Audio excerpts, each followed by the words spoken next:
Hola, muy buenas a todos, bienvenidos a la Casa del Crítico, el espacio donde le dedicamos toda nuestra pasión por el séptimo arte. Nosotros somos los hermanos Ramis. Hola, ¿cómo andan? Hoy les traemos nuestro primer top al canal. Este es un nuevo segmento que vamos a iniciar en el día de hoy, conmemorando la fecha patria del 9 de julio, la declaración de la independencia en Argentina. Les traemos un top 5 de las mejores películas argentinas que podés ver ya mismo en Netflix. Lauti, empecemos con el top. Número 5. Nieve Negra. Es del género drama del año 2017. Es una coproducción de Argentina y España. Está coescrita y dirigida por Martín Odara, quien fue ayudante de dirección en la película Nueve Reinas. Está protagonizada por Leonardo Sbaraglia, Ricardo Darín y Federico Lupe. La historia del film nos cuenta que Salvador, acusado de haber matado a su hermana accidentalmente durante la adolescencia, vive aislado en el medio de la Patagonia. Tras varias décadas sin verse, su otro hermano Marcos, que lo representa Sbaraglia, y su cuñada Laura, llega después de la muerte de su padre para convencerlo de vender las tierras que comparten por herencia. El cruce en medio de un paraje solitario e inaccesible reaviva el duelo dormido, donde los roles de víctima y asesino se trastocan una y otra vez. La película es muy interesante por dos aspectos. A nosotros nos había gustado mucho por la cantidad de miradas y expresiones faciales que hay en la película, que dicen más que cualquier línea que nosotros podamos encontrar. Las miradas entre hermanos, las miradas entre cuñada, hermano, no sé, está repleto de expresiones faciales que tenemos que prestarles atención para no perdernos de la trama. En segundo lugar, el recurso de los flashbacks en la película está utilizado de manera muy creativa para contarnos dos historias. Por un lado está la historia de la trama original, que es cuando los dos hermanos se reencuentran después de mucho tiempo en la adultez, y por otro lado, en la trama subyacente está los dos hermanos en su juventud, en su adolescencia, donde nos van mostrando de a pedacitos, de a flashbacks justamente, qué es lo que pasó con esta supuesta tercera hermana y por qué la relación con esa tercera hermana se encadena a la oscuridad del personaje de Darín, la osquedad de ese personaje. Número 4. Al final del túnel. Es un film de suspenso crimen del 2016. Es otra coproducción de Argentina y España. Está escrita y dirigida por Rodrigo Grande. El protagónico está conformado por Leonardo Sbaraglia nuevamente, Pablo Echarri y Clara Lago. La trama consiste en que la vida de un parapléjico cambia cuando alquila una casa a una bailarina de striptease. Ella y la hija devuelven la vitalidad y la alegría al hogar que tiempo atrás había perdido. Después, al descubrir que unos ladrones estaban haciendo un túnel que pasaba debajo de su vivienda, descubrió que tenían la intención de robar un banco. Bueno, en este largometraje vamos a ver un aire parecido a la película La conversación de Francis Ford Coppola o a La vida de los otros, película alemana del 2006 creo. Tiene un comienzo lento, cabe aclarar, pero después del primer cuarto de película más que nada va tomando vuelo, va tomando intensidad y se pone una película realmente entretenida. Número 3. Mi obra maestra.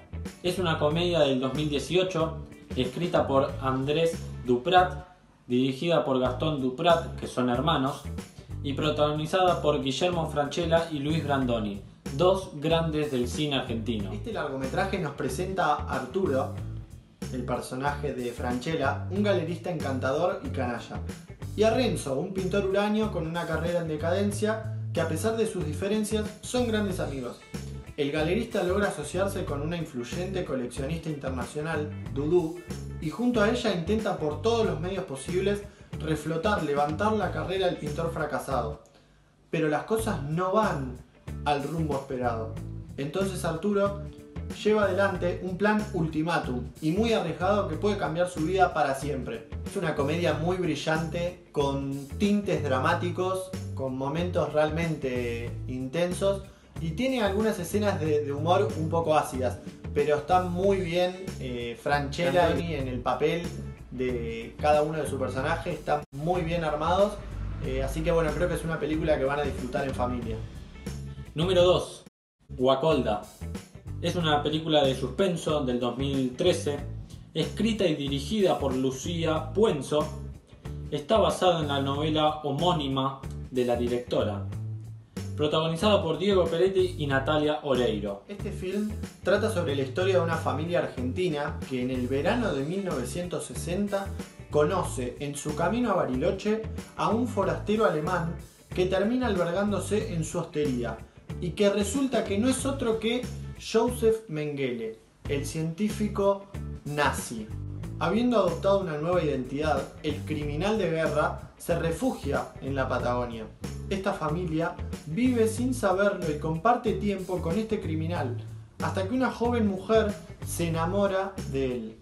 Bueno, para los que les gustan las películas dramáticas, que mezclan un poco el suspenso con los hechos basados en la vida real, esta película les va a encantar. Está muy buena. A nosotros con Lauti nos gustó. Cabe aclarar que el inicio de la película es un poco lento, pero no deja de ser interesante los diálogos que tienen y cómo se llevan a cabo esos diálogos para después entender las relaciones que se dan a lo largo de la película.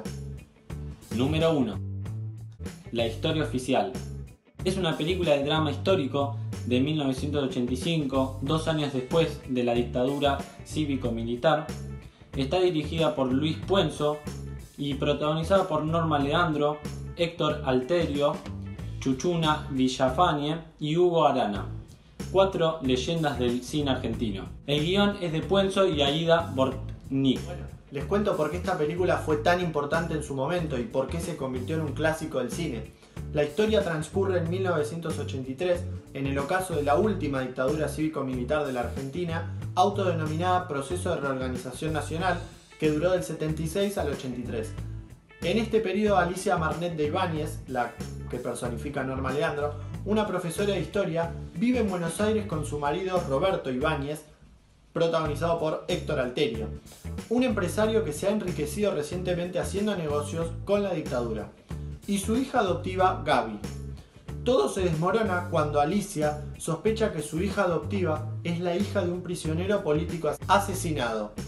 A partir de ahí comienzan las investigaciones, las sospechas y las preguntas. Esta película fue trascendental por 2 motivos. No solo por su motivo histórico de relevancia para la historia del país, sino porque fue la primer película argentina y en Latinoamérica a ganar el Oscar a la mejor película de habla no inglesa, además de ser la segunda película argentina en obtener el Globo de Oro, lo que la convierte en la única película argentina que obtuvo ambos galardones.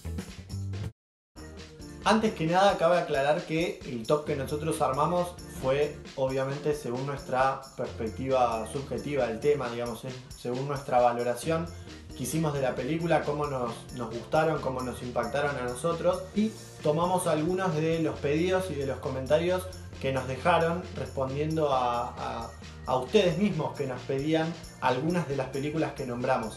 Así que antes que nada quería agradecerles a todos por suscribirse al canal, darles like, participar, comentarnos siempre. Les agradecemos mucho el apoyo a todos y a cada uno de ustedes y esperamos seguirles brindando el mejor material posible para tenerlos enganchados a nosotros. No se olviden de darle like, comenten y suscríbanse, así se enteran de todas las noticias del canal. Dejamos fuera la película El Hijo, que la van a tener acá en una de las tarjetitas acá arriba, porque ya habíamos hecho en una de las reseñas del canal, hicimos un análisis de esa película en particular, que de no haber hecho ese video hubiera estado en el top, pero bueno, tiene un video entero dedicado a esa película. Así que nada, denle click a la campanita para no perderse ninguna de nuestras novedades y estar al tanto de todas las reseñas del canal. Saludos y hasta el próximo video. Chao, nos vemos.